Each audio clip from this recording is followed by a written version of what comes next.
Streisand, er is helemaal niet één. Dus wat heet het eigenlijk? Verzin. Schreef de tekst en maak de muziek. Misschien krijg ik wel kritiek. Vraag eens of niet dat boeit. Dan wordt wel deksel met muziek geknoeid.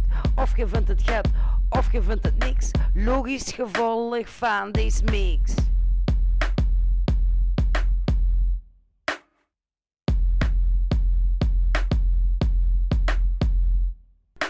Of je vindt het get, of je vindt het niks. Logisch gevolg van deze mix.